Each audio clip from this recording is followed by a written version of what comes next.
Okay. Hey, we are live. We are here. We're on screen. Oh, look at Hey, that.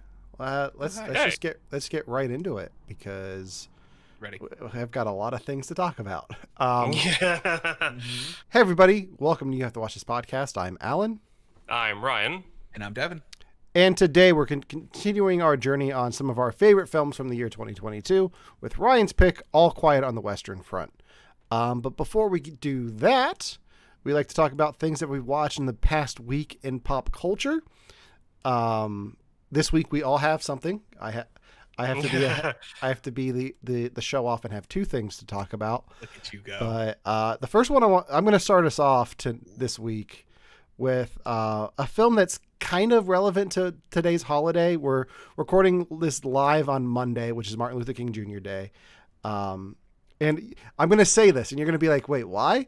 The film's Elvis with Austin Butler and Tom Hanks. Okay. Woo Um, me. There is a moment in this film that is probably one of my favorite sequences of the film where they deal with Elvis's reaction to the death of Martin Luther King Jr. and Robert Kennedy. Oh. Because it was Okay. it was when he was filming his comeback special. Yeah. So he changed his special to like do a protest song in the middle of it, and it's like one of the most powerful moments of the film. Wow. But this is on the list now for you guys to watch because I'm a sucker for a good musical biopic, and this was probably one of my favorites of the last few years. And it's directed by Baz Luhrmann, who we know from Moulin Rouge and Romeo plus Juliet. And I was a little bit worried that it was going to be like the hyperactive editing style that his films are known for, I was going to ask about that. and it wasn't. It's a little bit of the biggest thing that Baz Luhrmann's fingerprint that's in this movie is like some of the songs are remixed with modern songs. Okay. So when he's doing Hound Dog at the county fair and like all the girls are looking at his hips swinging, there's the riff of Come Together, like the guitar riff from the solo. That's in there. Oh, weird. There's a Doja Cat song in here remixed with Elvis. At one point during the comeback special montage, you can hear Backstreet's Back. But it's all very subtle, and it does a very good job. They do a very good job, I think, of remixing the like just here and there. Like it's not every time that he performs it's remixed. It's like for montages and transitions and all of that stuff. So Wow.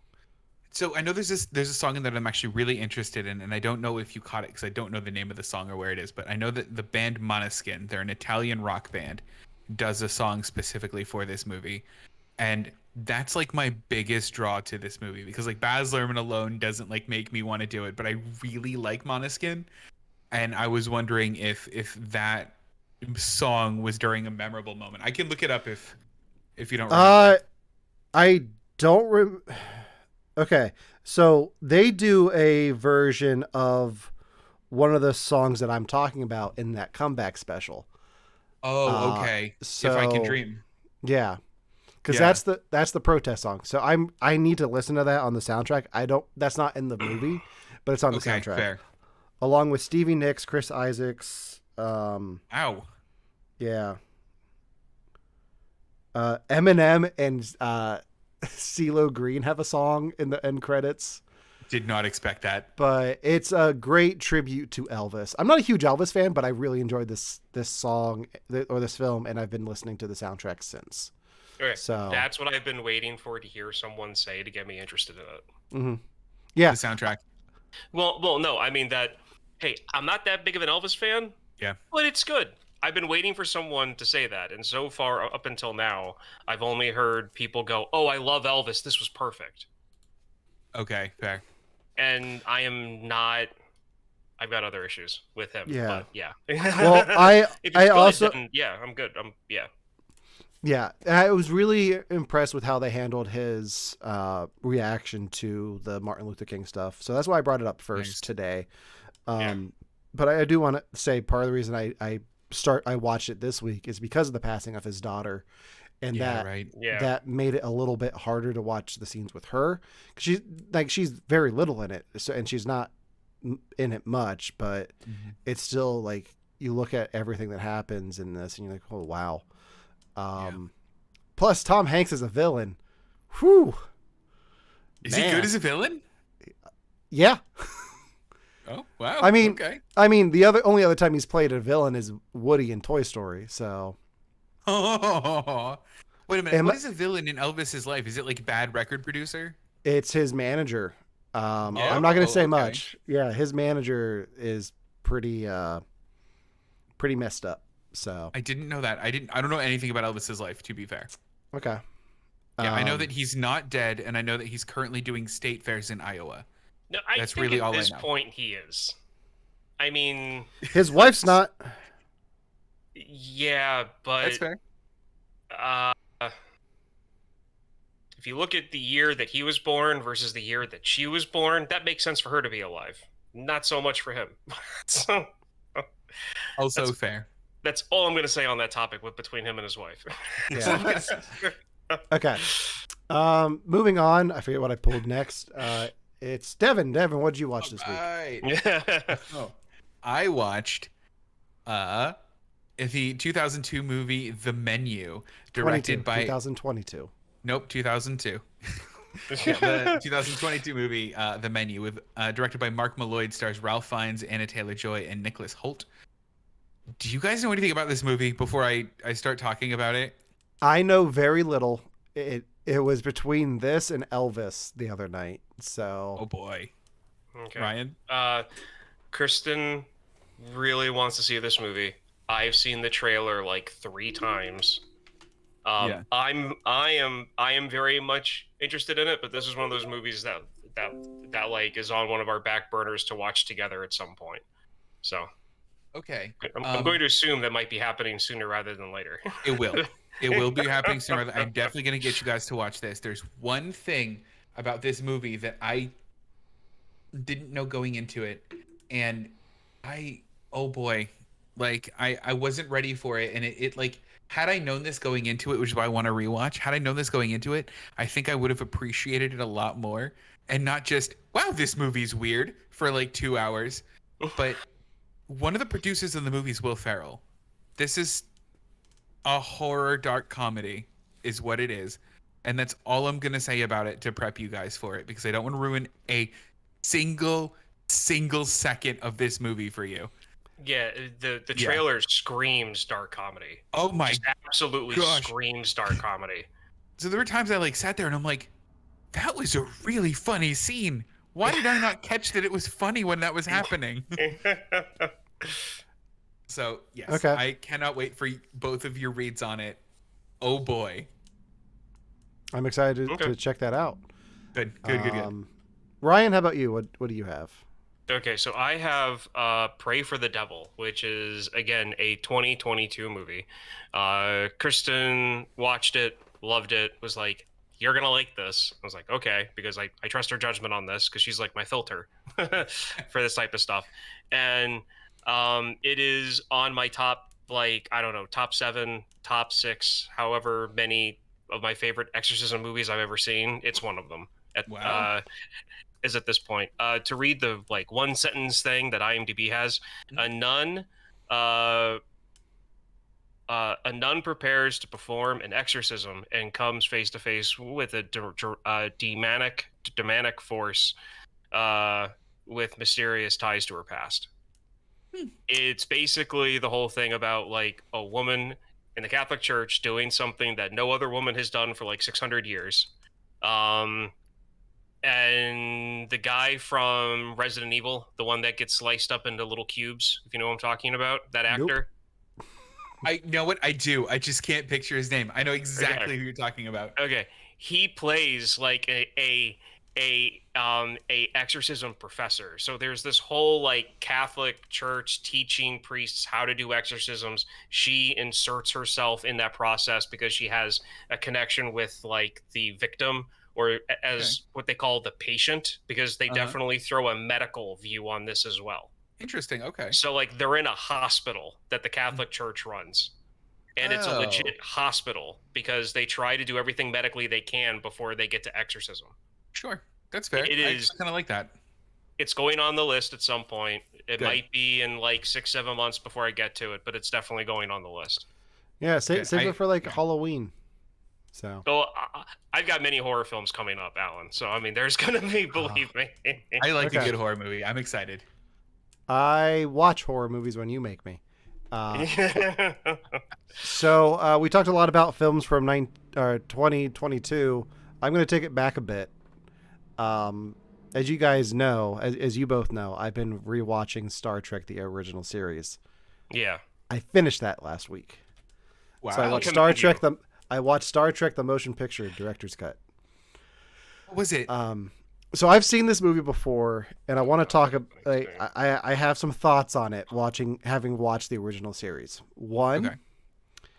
the director's cut that they re-released last year. Well, so I guess it kind of is a movie from last year. Whatever. They cleaned up a lot of the CGI. And I've never seen the director's cut before. I've only seen the theatrical version, so I'm not going to go into all of the details on that. Mm-hmm. Having watched the whole original series, the bit of this movie that I've always made fun of, where it's Kirk and Scotty on the shuttlecraft going over to the Enterprise, and it takes 10 minutes. And Yeah. it's just like shots of the Enterprise from the outside. Yeah. I never got that before. Having watched the original series, I was able to think about it like, okay, so you go over 10 years without these characters on this ship. Yeah. Mm. And this is them reintroducing the Enterprise. I'm like, I get it now. It earns that moment. And I've given this film so much flack for that. But it works for me now. I mean, the rest of the movie's so boring, but it works for me. So you don't think it copies Kubrick too much? Because that's like the one thing I know about this movie is you both said it copies Kubrick too much to the point where it's boring. I don't know if it's just because the director's cut shortened some of the shots or not, but Whoa. it still has a little bit of that, but it's more forgivable when you look at it from the lens of, okay, so these characters are back. Here's the Enterprise. It's kind of like the Falcon coming back in Star Wars. So Fair. Okay. live long and Yeah. prosper. Yeah. Yeah. Now hold on. Would you make us watch the director's cut? So let's say we get to that movie. Are you having me watch the director's cut or theatrical? I'd probably. Well, it's weird because HBO Max has both, which is weird. Oh, strange. I would say we'd watch the director's cut Okay. just because it's a little bit. It's cleaner now that they restored it. Okay. So when the travelers get melted in the transporter beam, is the CGI on that a little bit better? Because in the theatrical cut, they just look like melting potatoes. They just They don't really show much. They don't show much. okay. Okay. But honestly, Devin, to your answer, if I was going to make you watch this movie, I wouldn't, and I would make you watch Wrath of Khan. That's Awkwardly, I've seen that- Wrath of Khan before. So Have you seen the one with the whales? Yes. Yes, I Okay. have. Okay, Voyage Home. Okay. Have you seen the one where Kirk says, "What does God need with the starship?" That is No? literally the best line out of all of the Star Trek movies. No, it's not. Yes, it is. Because the context, because I mean, like, they're actually talking to God, and he says that in front of God. I know. I think the best line in all of the original Star Trek films is, "Hello, computer." That's true too. Yeah. So Wow. yeah. So I'm gonna make my way through the Star Trek series. So Wow. tune in later for more thoughts on the original Star Trek films because I'm going to watch them all. So Oh boy. yeah. On that note, let's get into today's main topic. Ryan's pick for the week, the Netflix 2022 film All Quiet on the Western Front. Yes. Okay. So, this is a complete and tone shift compared to the movies we've been doing, and then I bring probably the most depressing movie we've covered in a little bit. Ever. I would say ever. Ever. Okay. Okay. Yeah. So the movie chronicles four friends who are German, who go into the German army to help fight World War One. And it does not pull away from the horrors of World War One. So for just to give you an idea,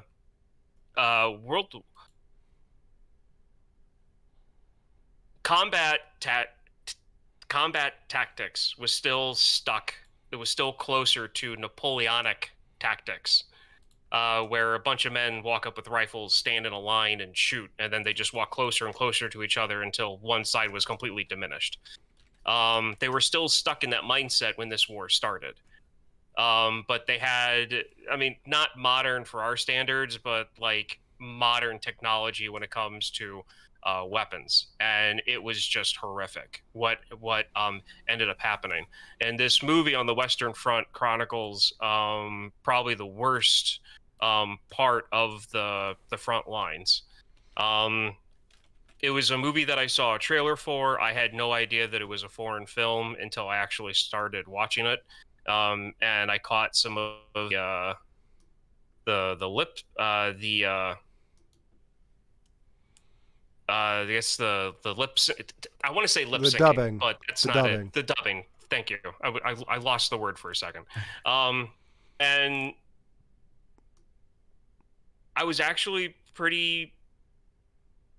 I normally hate that because the story can change dramatically whenever you change it from one language to another. But I did some research on it, and they didn't really mess up the core of the story when it came to the translating. Fell in love with this movie. It made me think. It made me feel. I think I cried twice during this movie the first time I saw it. And I'll talk about those points when we get to those.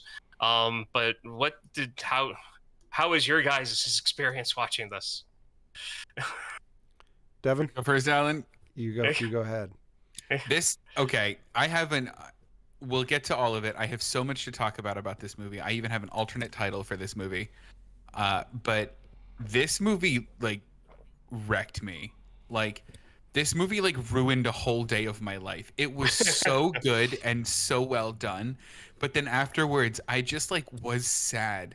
Like just because of like I have been thinking about this movie on and off since I watched it like 2 days ago. It hasn't really left my mind in a way that like I think means it's a profoundly good movie.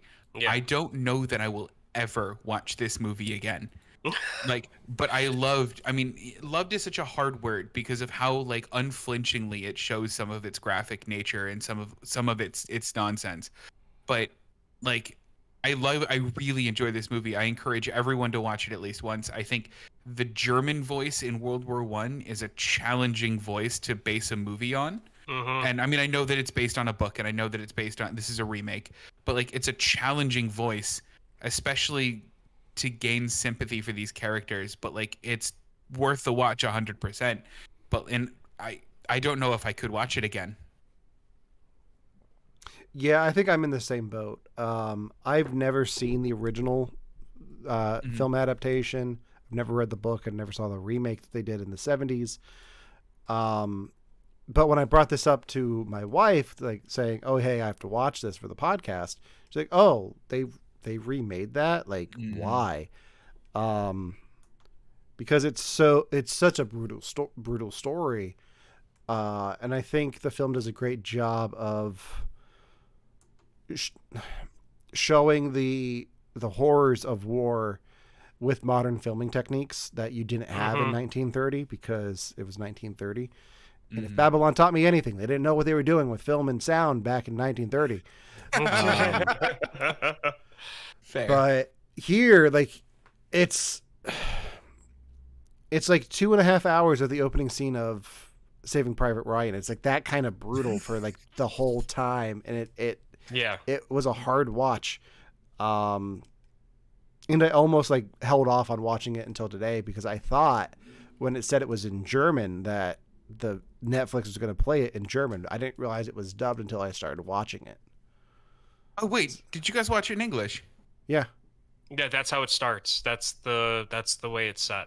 Oh, over here it starts in German. I watched the whole thing in German. Oh, cool. Okay. Yeah. I mean, that's fine. I mean, to be honest, out of the three of us, I'm going to say that you're probably the safest person for that to happen to. Oh yeah, because I know most of Dutch and German are like cousin languages, so like I knew most. I mean, I watched subtitles obviously, but like I knew most of what they were saying anyway. Okay. Yeah. Well, that's interesting. Yeah. Devin, you need to learn how subtitles work or language, like your language settings work, because you always. This is the second time in like 6 months you've had issues with this. Well, no. So this time I at least understood what was happening in the movie. This one, because so I actually clicked on the language because I was like, do they offer this in English? And it said German, and then in brackets it said original, and then it said with subtitles, and I went, well, now I gotta watch it in German. Yeah. Because I wanted the original. Yeah, it's weird that it's in English here, but is going to be submitted for foreign language film for the Oscars. I didn't know that. I think Yeah. it should win. I wouldn't be surprised if that was a strategic move. Yeah. To get more people in the US to watch it. To be fair, it is a German-produced film, so Yes. I will give them that. But it still feels weird. Yeah. Mm-hmm. Oh yeah. So it does feel weird. So one of the things that I wanted to bring up, and prior to getting into the actual movie and start talking about the beats and the storyline of the music, because Alan, I have a lot of questions for you about music in this, because it's kind of odd. There were some odd things that they did with music that I wanted to get your opinion on. Okay. There hasn't been a lot of World War I movies, modern movies. There has been a lot of, in the 1930s and 20s, in the 60s and 80s, they made a lot of made for TV stuff. And back in, like I said, the 30s and 20s, they made a lot of like silver screen, silent films that involved World War One. But I would say since World War II, it's been primarily World War II or Vietnam that comes out of this country, or that anyone makes anymore. If it's not about like modern times. And I feel like World War I, given the political nature of why the war started, the ramifications of the after fact of that war, pretty much why we're stuck globally how we are is because of World War I. There needs to be more, and I'm happy that 1917 has come out, and I'm happy that this has come out, and I feel like more stories need to come out. So that was my little soapbox moment. As a quick refresher for the audience, not for me.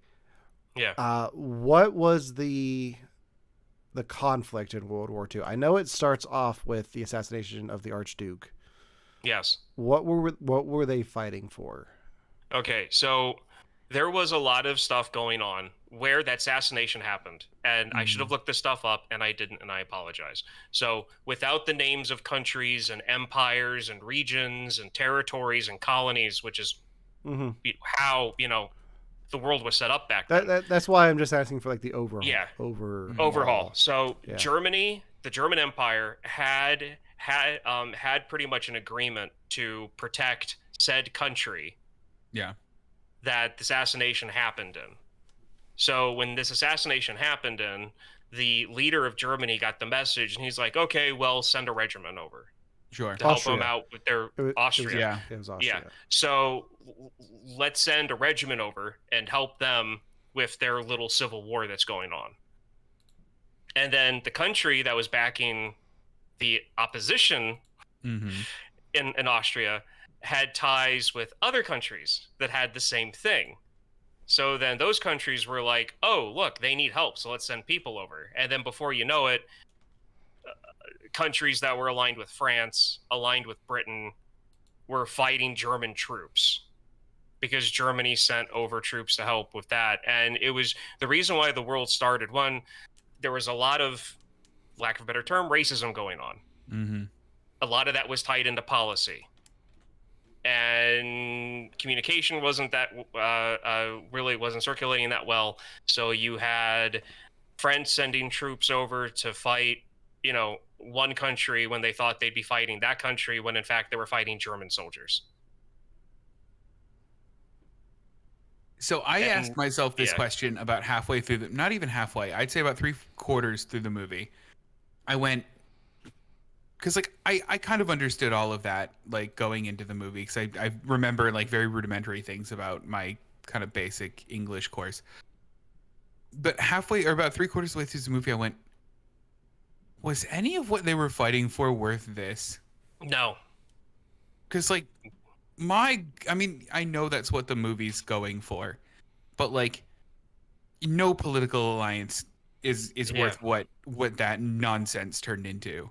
Yeah, so pretty much like whenever something happens like with what's going on in Europe right now, it's these moments that scare me the most because it's moments like this that started World War One. Yeah. Prior to what's going on now, what was happening in Syria, that scared me more than what's going on in Europe right now because that's even closer to how World War One started than what's going on now. So yeah, everything that happened between German and British and American and French troops on in those trenches had nothing to do with any of those soldiers. Nothing. And it turned into a chess game for the generals. That was literally it. Well, this movie did an excellent job of showing that. Yeah. Like the stark contrast between what the generals were experiencing, what like the troops on the ground were experiencing, what the people on the train were experiencing, and what Dr. Robotnik was experiencing were all very, very, very different. Yeah. Jim Carrey's in this? I missed that. That is, I don't know what that guy's name was. That's all I called him the whole movie. I am so happy you said that because because getting to that part, I was going to make the comment, yeah, so Dr. Robotnik just sent a bunch of German soldiers, sent a bunch of German soldiers out to fight, like, right at the end of the war. But, yeah. So hold on. Okay. I need this for me then while we're talking historical context. How much of what happened here is true? My guess is that the main characters are stand-ins, but... I mean, all of the main characters are stand-ins. The battle, where they are...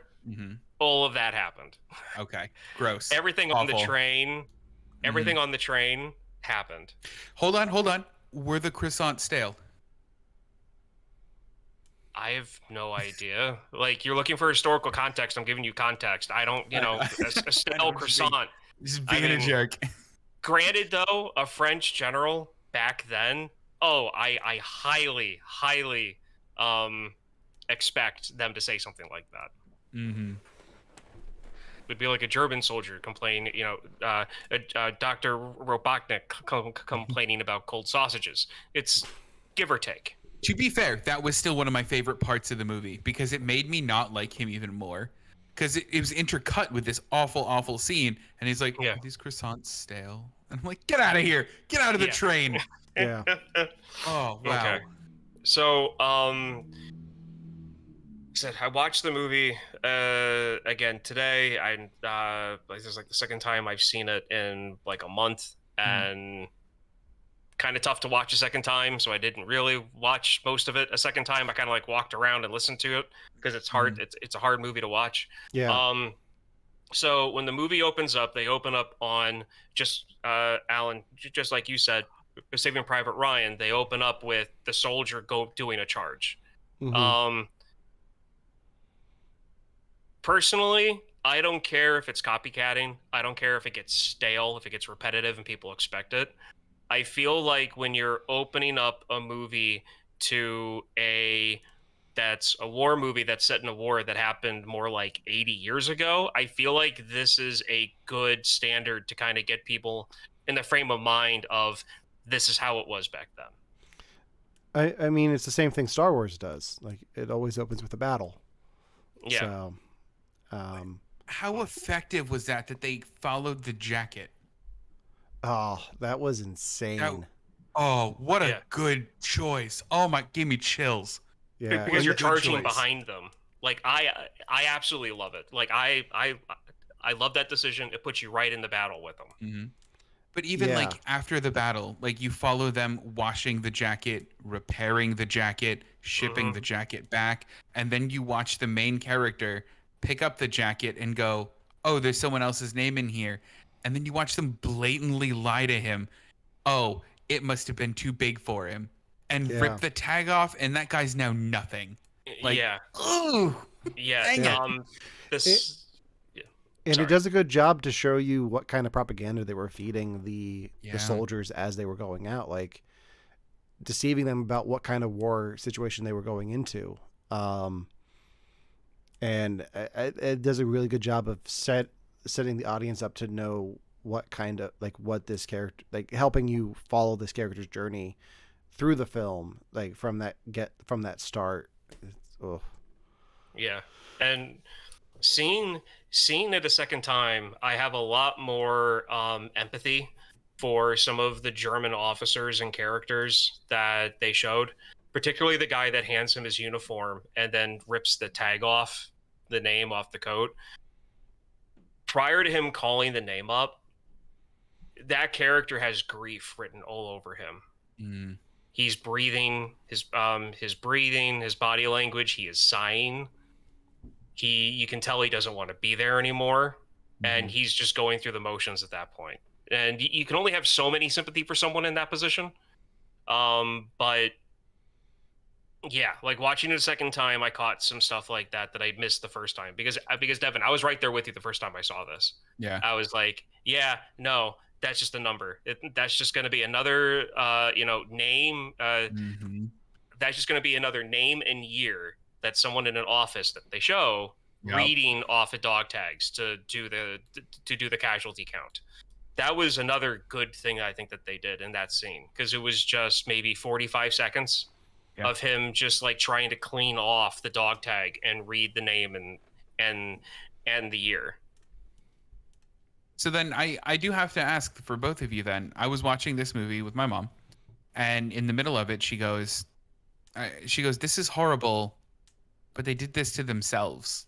Like, so I don't feel as bad. And she's like, I understand the movie wants me to feel really bad, but the Germans wanted this. So I don't feel as bad that they're in this bad situation. And I realized how like incredibly challenging a viewpoint this is, because, you know, we're kind of told like in World War I and II, Germany is the bad guys. And essentially we're watching Germany from the point of what we've always been told was the bad guys.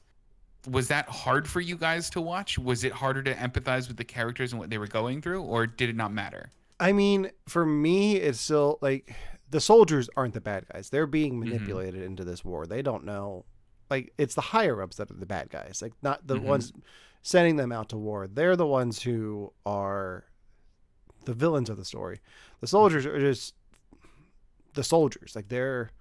They didn't want to start the war. They just go with the flow of things. And at a certain point, yes, there is a responsibility there, but on their part, but at the same time, it's also on their leadership more than anything. Yeah. See, like, to me, the four characters going in and signing up for the army and getting that speech and going to boot camp, put them in any other country and they're not the villain. Right. Those soldiers. You take the higher ups, just like Alan said, the generals, the politicians, because I mean, Germany back then, it wasn't like you had a lot of generals and a lot of people in politics when the World War started that had a very like old century viewpoint on this stuff. Sure. And Dr. Robotnik, that German general, curses out the German Social Democrats many times because they want to end the war, because it's a change in thinking. Yeah. And prior to the war, Germany was that guy, that general, that one who looked like looked like the villain from Sonic. That was the mainstream political view in everything in Germany. I didn't know that, and that part's interesting, where he's essentially the voice of the opposition for it, because the movie almost plays him out just to be like that last like holdout mad general. I didn't realize that he was a stand-in for a whole viewpoint, which is interesting. Yeah, because I mean, you had I'm probably, when it comes to this time period, I get Russian and German political words and stuff confused. I think czars. Yeah. So right. So like that type of like, you know,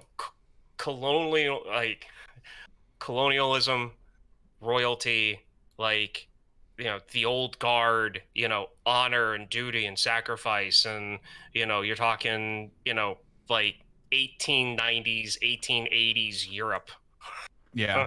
in a country that's known for, honor, like the Germans were. That guy was the political establishment and what Germany was for like 100 years prior to the war starting. Wow. Yeah. See, that adds a depth to it that I like. Yeah. But yeah, so you've got these kids going into the military. They have no idea what they're going to be going up against, and they finally get to the front, and the horrors of trench warfare finally show themselves. And then at this point, this movie doesn't drag, but it does the 4 years or the 2 years that he's in service over the course of 2 hours. Yeah. At this point, so it drags, and they're on the front lines that entire time. I mean, and they go back and forth between going in the back and living on a farm, and then going back up to the front at some point. But like the front lines in those years that this movie takes place only change maybe a couple 100 feet. Yeah, maybe a mile at most.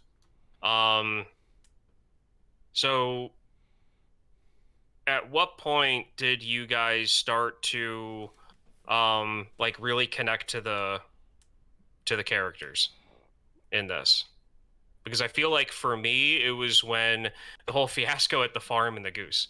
That's when I really connected with that's when I really connected with like the main character, because I'm like, hey, they're stealing from a French farmer and they're German soldiers. This is horrible. But at the same time, I'm thinking, given the type of warfare in World War I, the fact that they're pretty much left to, spin their thumbs whenever they're not getting shot at, I can kind of see how this stuff can happen. I don't agree with it, but I can kind of see how it can happen.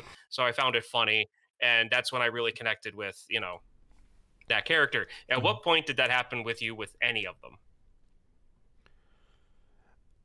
If it did. I think the look on their faces when they arrive at the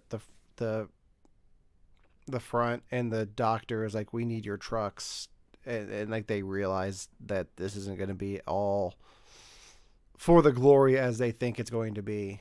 I think that's where it started for me. Okay. And then like the at night when they shoot the what I guess was like a rat or something, and then he gets shot in the helmet, like that was. Ooh, these guys know nothing about what's going on right now. So, yeah, there's he shot pretty much a dead body that was like 20 feet from the line, and you couldn't see it because it was dead at night and it was crawling with rats all over it. Devin. For me, it was a little after your part actually, when they were all like, it was after the 18-month jump. They were all kind of sitting around, and the guy sees like the 3 French girls. Yeah. And he's like, I'm going to go say hi. And they're like, yeah, don't be weird. You're not going to say. He's like, I'm going to go do it. And he just went over and said hi. Like, and he just like left with them, and they all sat there like, you can just do that?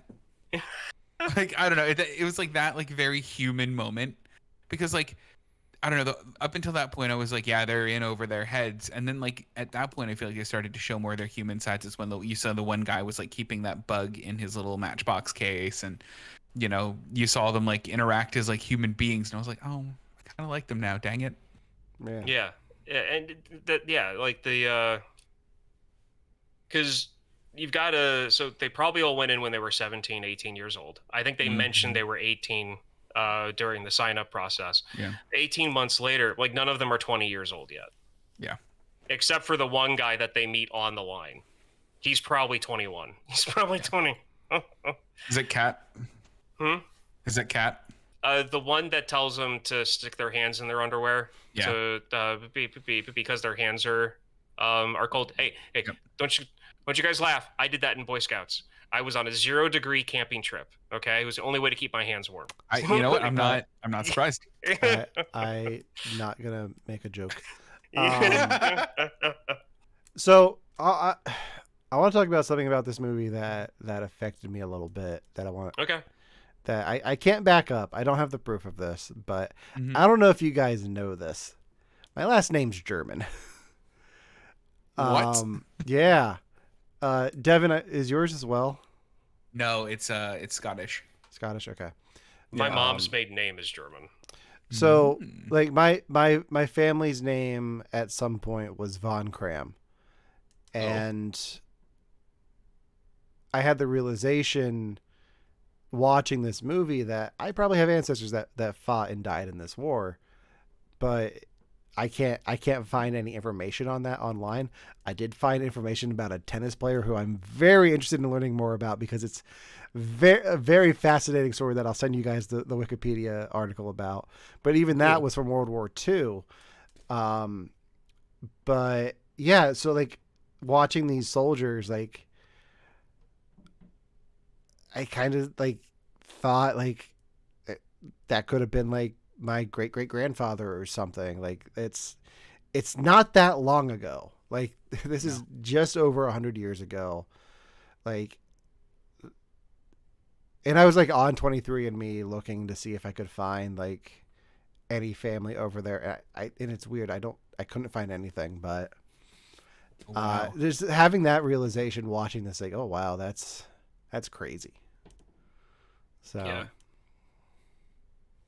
I think for me it was more about the age, like the age at which they're doing this. Like I remember me at 19. Me at 19 was not about to go fight a war. Me at 19 was about to sit down and play video games and eat pizza all day long. Like these are Yeah. very different 19 the only war you were playing at 19 was Halo Reach. at most. Yeah. Yeah, exactly. Oh, at 19. No, it would have been 22. Sitting on the the trenches of the Xbox Live waiting rooms to get into a COD game. Ouch. Well, Ow. so- Times. Funnily enough, like since we brought up video games, after I watched this, I opened up Fortnite and played around. It's like this just feels weird. Like it feels dirty to be doing this right now. Yeah, and Totally that's, fair. and that I feel like that's one of the reasons why like I have no interest to get back into like Medal of Honor, Call of Duty, Battlefield. I really have no interest to get back into those games unless they want to like I don't know redo Black Ops like the original one. Mhm. Because obviously there's always an exception. Yeah. And that's why and I feel like that's why for like my like shooter like war games that I've been playing is The Division because it's more science fiction, it's more fantasy.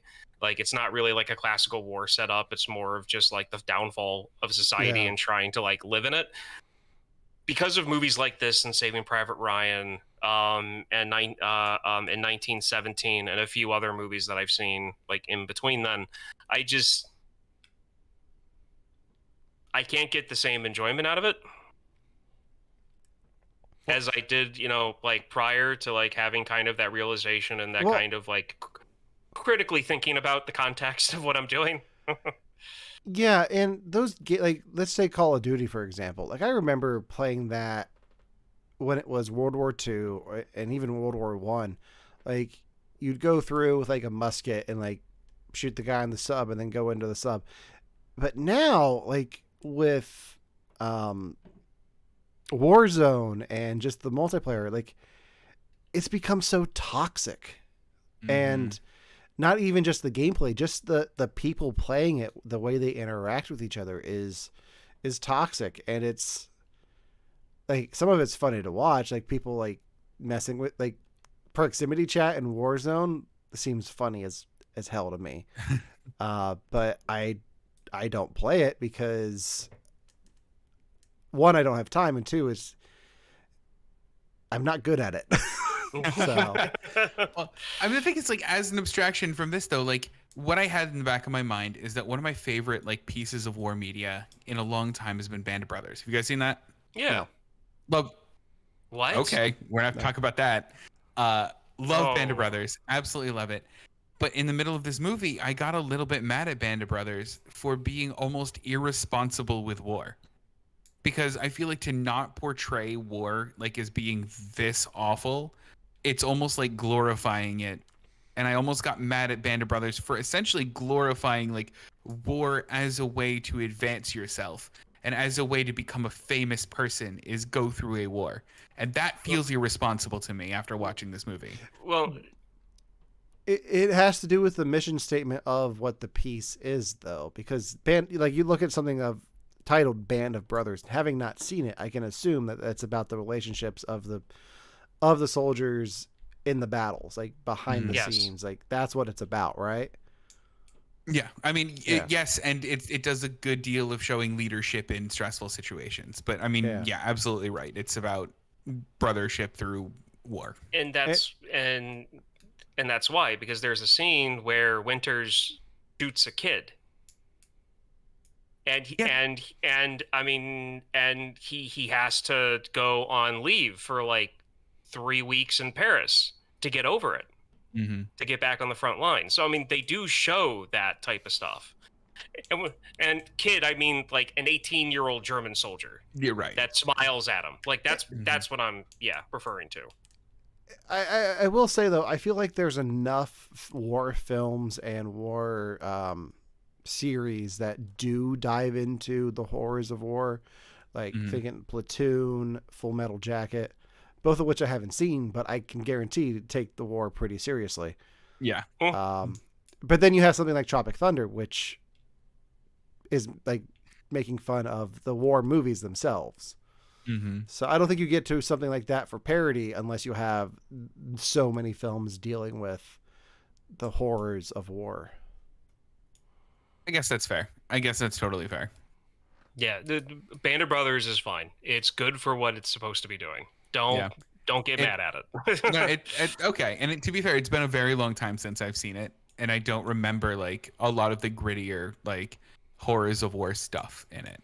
Like, I feel like more of an American parallel would be Saving Private Ryan to this, which they do a good job at. Yeah, they do. What All Quiet on the Western Front did. I do have a question for Alan, because you're more of the sound guy when it comes to the three of us. Yeah. I wasn't sure, and I still don't know how I feel about one aspect of the music in this movie, and I think I understand why they do it. But like every now and then you'll just get like a real loud, sharp tone. Yeah. And like kind of like a drummer boy. I don't know what those drums are called, but like you'll get Snares? a quick like tap of like Yeah. Yeah. What did you think of that? Did it take it out of you? Was it a good setup? Did you take it out of you?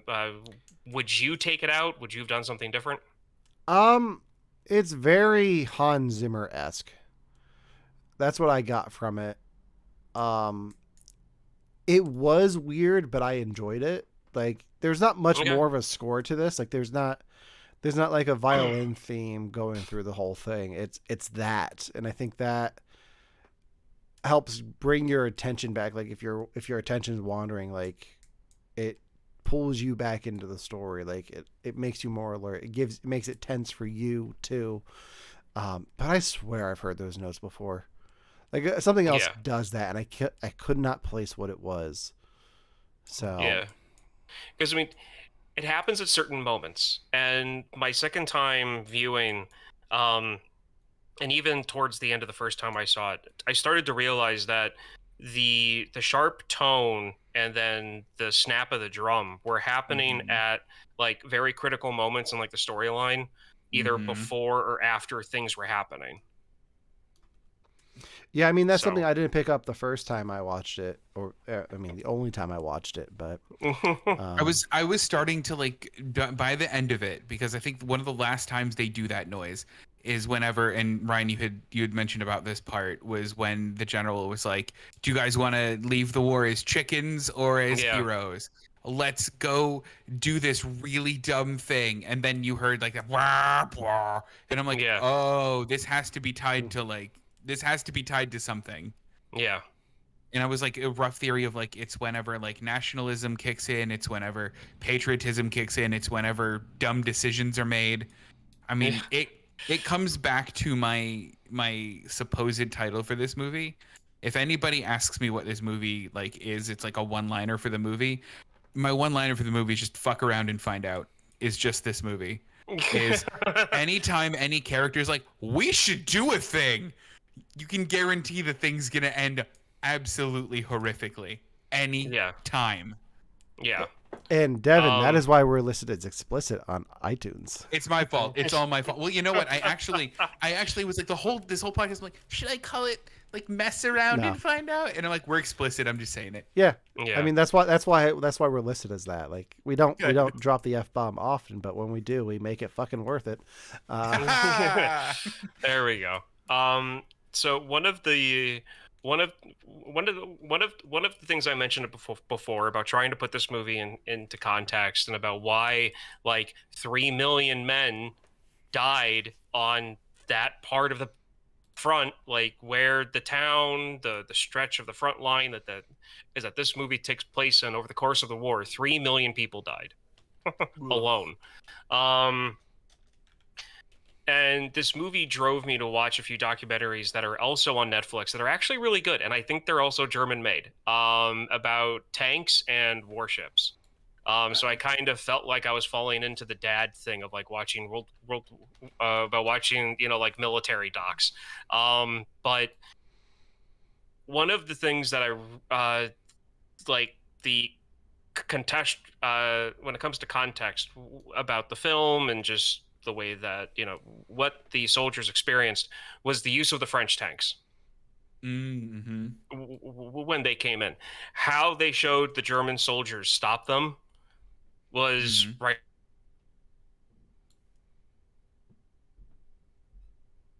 Hello? Did we lose him? I think we lost Ryan. Right off the bat. I'm back. Yeah, welcome back. Yeah, you're back. Okay. Yeah.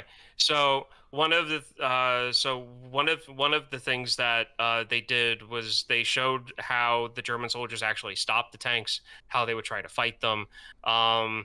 The use of flamethrowers for the first time in a major war conflict. That's unfortunately very historically accurate as well. But the use of the tanks is what really got my attention. And one of the things that I learned about watching the World War II doc, the tank documentary, because it was about the whole history of tanks, like from the beginning to the end, and they have like one whole episode on World War I. Was that the front of the tanks were really armored well, but the sides were just Swiss cheese. Oh, weird. Yeah. So there's that. But one of the themes that I like in this movie a lot, and it's probably in the book, it's probably in the remake. I haven't read or seen any of them, so if anybody's like, well, that happened in this one, give me some slack, please. The way that they deal with the friends, the group, how they all eventually die off. And the connections that they made individually with is with each other. And the one moment in this that out of the two moments that I cried the first time I watched this, the first time was with the main character and the French soldier. Yeah. And it was when right after the main character comes out of his flight or fight, autopilot reaction, when he realizes what has transpired, that hit me more than anything else in this movie did. Because like I said, they're 19 years old. Yeah. So like the performance in this by the main character is amazing. The performance by everyone is amazing in this. And then the second time was just the whole aura of like them having to march back to the front line at the end. And knowing what they were going to do. Because what triggered me to cry a little bit at that was when the one soldier yelled out, "I'm not going." So like the German police at the base like grabbed 3 guys. Like they grabbed the one guy that yelled it, and then they grabbed 2 other guys that had nothing to do with it. And the one guy's yelling, "I didn't say anything. I don't know this guy. I want to go up to the front," and they shot him anyway. Yeah. Yeah, absolutely horrific. Yeah. That whole end bit is so hard. And I mean, one of the things that got me the most was that fight at the very end with that Frenchman, and they tumble down those stairs, and you're like, okay, I think he might get out of this, and there was someone else down there. And then the second main character gets stabbed, they go, "It's 11, we're good now." And it's just like, okay, paintball guns down. Yeah. Like that's how they were acting. I would have been so upset. Like, if I was, I mean, if I was on any side of that, and I'm like, we have 15 minutes. Like, what if we just take a nap or something? Like, that whole end was so upsetting. Oh, I'm rushing into war, taking very tiny steps. Like, yeah, exactly. Yeah. Just, whoop, I tripped a little bit. Gonna take me a while to get up. Yeah. Oh, my shoe's untied. Oh no. Yeah. So one of this one. Yeah. Yeah. And one of the things that I like about that whole end scene was that they show that the rookie recruit come out of the truck and he drops his helmet. And if you watch it again, if you ever do decide to watch this again, I don't know if I ever will. I will highly recommend for anyone else to watch it, but I don't know if I could take a third viewing of this. When he walks by him, but then when they're in the grouping listening to the moronic general give his speech, that blonde kid is right next to him. Oh. And he's right next to him. And then when they turn to march out, the kid's scared, and you can tell that he's like kind of a little shell shocked. He's like, "What? The war's over. Why are we going to the front?" Yeah. The main character just stone-faced grabs him and pulls him along. Yeah. And during the charge, he's pulling him along. He's almost protecting him as best he can. And I'm convinced now that character in the middle of that speech knew he was dead. Oh, I think so too. 100%. And he wanted to try to do some good before it happened. And I feel like that's why he was treating that new recruit the way that he did. And I love the contrast, the contrast then at the end when the general walked up to that to the kid and was like, "Soldier, start collecting," which is what the main character was told after his first battle to do. Yeah. And just the contrast of that again, the generals don't care. Like, they see men in uniform, it's just numbers. It's just because that's, again, Napoleonic tactics. Yeah. You try to shove more men at the enemy than the enemy is forcing at you, and hopefully you're going to lose less men to be able to overtake the other army because you're going to have them a bit. Yeah. Awful. Yeah. All right. And yeah. We gotta wrap this up. So That's fine. I do have to say my favorite bonding moment is when they were in the latrine together. Oh yeah, and he was reading the letter. He was reading the letter. And that's the moment I realized that the movie was dubbed. And I paused it, and then I watched it in German for a little bit, and I was like, "Oh, it's the same stuff. Okay, this is fine." So then I brought it back and put it back into English and kept on watching. Yeah. So like thinking that it was in subtitles last night, I was like, I don't have the strength for a German film right now. But then when I started watching it and it was in English, I was like, okay, I can do this.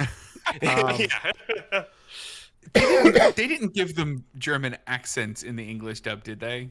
No. Okay. I mean, you had Daniel Brühl in there who played Zemo in the Marvel movies. So he's German, so he has a German accent in it because he is German. But it wasn't like they were like, "It's all quiet on the Western Front." Like nobody was like super playing it up, right? Yeah. Okay, good. It wasn't like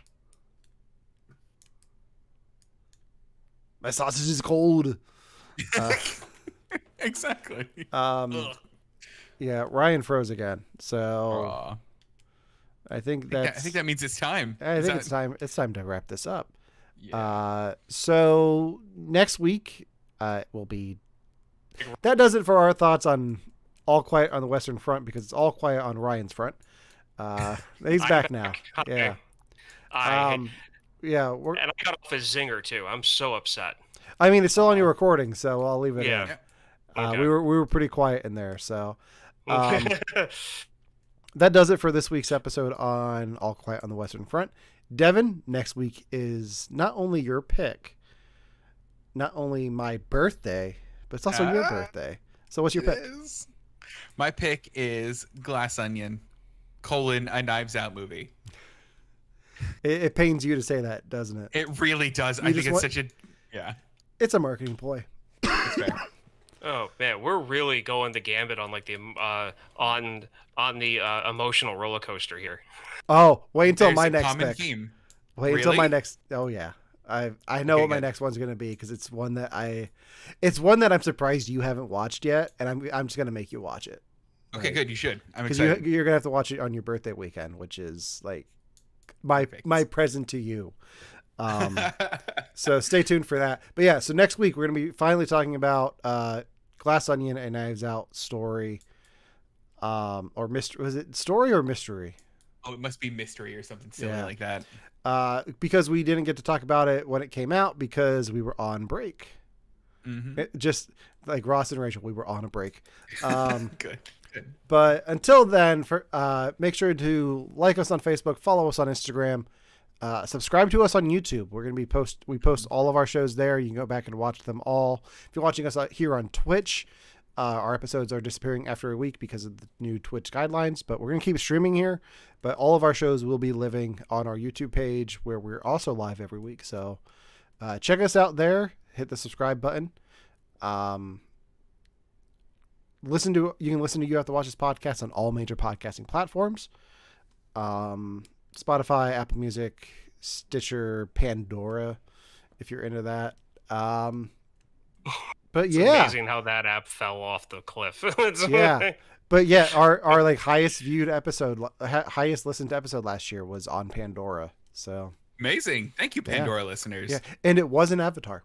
That's the Oh. weird thing. But yeah, we have some Oh, fun boy. things planned for we're going to be making some announcements here soon about some fun things we have planned for this year. So make sure to follow us on social media. And until next time, for You Have to Watch This podcast, I'm Alan. I'm Ryan. And I'm Devin. Guten Tag. Sorry, I wasn't ready for that.